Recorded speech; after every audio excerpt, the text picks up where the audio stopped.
Hello, today I'm going to talk about the government cases in English.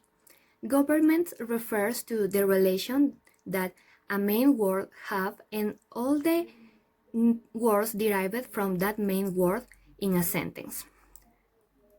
This means that nouns and pronouns can act as subjects or objects depending where they are located in a sentence. In English, we have three different kinds of government cases. The first is the nominative case, the second is the genitive case, and the third is the accusative case. In the first case, nominative, we say that nouns and pronouns are the subjects of the sentence. For example, Sophia loves her dolls. In this case, we are talking about Sophia. She is the subject of the sentence. Another example is, you are the owner of a coffee shop. In this case, we have two kinds of nominative cases because we are talking about you, that is the main subject of the sentence, and also we are referring that that person, you, that pronoun, is also the owner of a shop. So the owner is referring to the same person, in this case the pronoun you.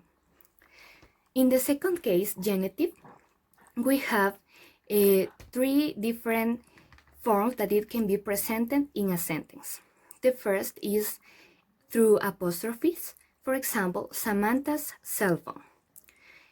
Here we are saying that that cell phone, on a cell phone in particular, belongs to Samantha, who is the subject in this sentence. Also, we can notice this case when we found the preposition of. For example, the cell phone of Samantha. We are saying the same as in the last sentence using the apostrophes. And finally, we have the possessive pronouns. For example, the cell phone is hers. In this case, we are using the possessive pronouns hers instead of saying the cell phone of Samantha or Samantha's cell phone. Finally, we have the accusative case. It is derived in three other cases. First, the direct object, the indirect object, and finally the oblique object. In the direct object, we say that the noun or pronoun of the sentence is directly affected by the action of the verb. For example, my father bought flowers. In this case, the subject is my father, that is the person who is doing the action of the sentence.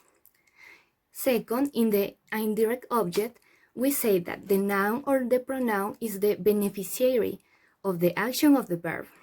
It tells to whom or for whom. With the same example, we can say, my father bought my mother flowers. Or we can replace my mother with its personal pronoun her. So the sentence can say, my father bought her flowers. And finally, we have the oblique object. And here we have to focus on the direct object, as the direct object acts as the indirect object. And it occurs in a prepositional phrase. For example, he bought flowers for her. So, if we found for or to in a sentence, we are talking about an oblique object. Okay, that's all. Thank you.